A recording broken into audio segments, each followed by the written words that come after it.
Hello everyone, welcome to another Rick's Picks. Today I'm going to be doing my review of the Gargoyles figure Hudson. So what I'm going to do is I'm going to look at him in box, and I'm going to take a look at the figure and his accessories, and then I'm going to give you my thoughts on him. So just remember, if you do like this video, hit that thumbs up, and if you want to see more, hit the subscribe button. So without any further ado, let's get to the review.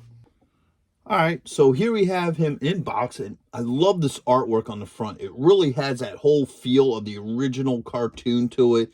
It really pops out at you. You know, you have the artwork, you have Disney Gargoyles Hudson, the ultimate figure.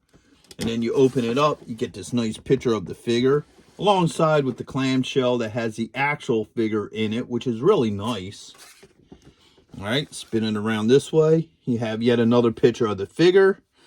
Gargoyles, NECA. Spinning around this way, you have a quick paragraph about the figures, Gargoyles, some neat pictures of him, and then the rest of the lineup. And spin it one more time, and you have another cool picture of the figure, Gargoyles logo, NECA. The top is pretty much the same. You got the Gargoyles logo, his name, age restrictions, choking hazards. And then on the bottom, you have your skew and legal. So let's crack him open. All right, so here's Hudson out of box. He's a really neat looking figure. I like how he looks. I like all the detail, you know. NECA is definitely known for adding detail and making their figures look really good. So let's give him the rotation. All right, at the side, his back.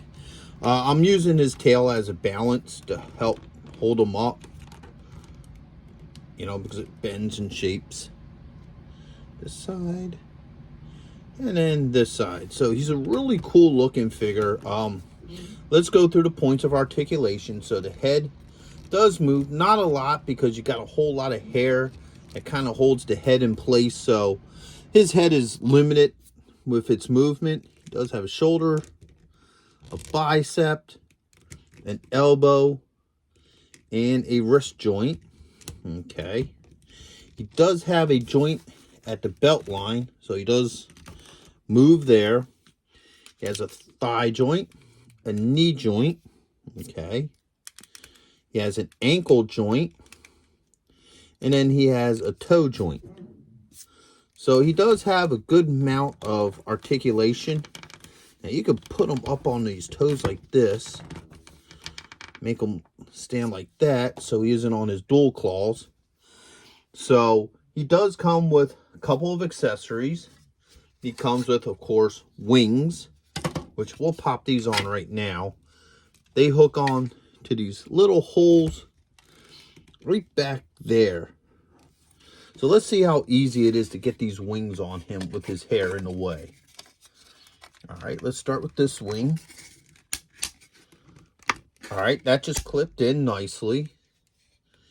Now the other wing. And just be careful putting stuff like this on.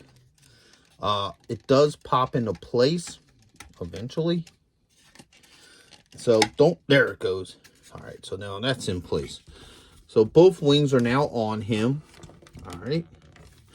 They work pretty well. They move up and down.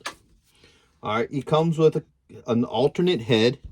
I kind of like this head. I like that growling look. That looks really cool. All right. He comes with 5 hands. So he has this open one. All right. He has this one for his sword.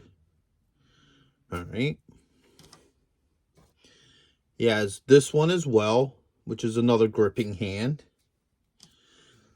All right. He has this open hand. And he has this open hand. And last but not least, his iconic short sword. I like this sword, how they did it. I love how they put all this artwork in here and stuff. And this is a really nice looking piece. So let's start looking and seeing how well things interchange with them. So let's try with the head first. All right.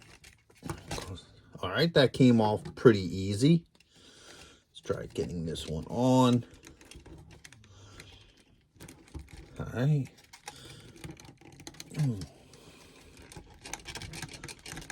All right. That's on. So the head switched out very easily. Had no problem switching the heads. All right. Trying to keep them standing. So let's try this hand here. So I'm going to pull that off. Put this one on. And let's see how well he holds his sword. Oh, yeah. That ain't going to be any kind of issues. The fingers are pretty hard, so you may want to be a little careful. There we go. All right, so now he can also hold his iconic short sword. And pull this out of here. He has a holster for it right here on his hip. And the sword slides. Whoops. Should slide right in there. That's a little tight. Ah, there we go. All right. Move the wing up. Oops. Popped his head off. So, yeah, his sword does fit in there. Now, be very careful. The blade part, you know, goes through there very snugly. This is only a rubber. So, I would highly suggest that you just slowly work it in there, you know, to get the blade on. So overall, he's a pretty neat looking character. Let's put a head back on him. I like this head best. Now that didn't fully pop in there is what happened. Sometimes you really gotta work them to get them in there. Don't force it, just work it. There's a difference between forcing and working. So overall, I like him. I think he's a really cool looking figure. I love the amount of detail to him. He is a little, you know, front heavy, so be aware of that when you display him. I think he actually has, yes, he does have foot holes, so, you know, if you prefer, you can also put him on a stand. All right, the hole is in his toe. So if you're going to use a stand with them, it goes into the toe. And actually, that works a lot better with him. He stands a whole lot better with the foot stand. So overall, once again, I really like this figure. I love the detail to him. He really looks really cool. Will look really good on a shelf, definitely, with your other, you know, Gargoyle figures or Disney figures and what have you. So I hope, excuse me, I hope you all enjoyed this review. If you did, go ahead and check out my Gargoyles playlist, where I have the other Gargoyles that I'm reviewing. And just check out some of my other videos. And just remember to hit that subscribe button. So, until the next one, late. Thank you for watching this video. If you did like this video, do me a favor, you know, hit the like button, subscribe, you know, share it with friends, hit the notification bell so you can see more content. And always leave a comment. I'm always happy to hear from you. And check out my Patreon page where I have things that you won't see, you know, on this normal page. So once again, thank you for watching this video, and I hope to see you in the next one. Later.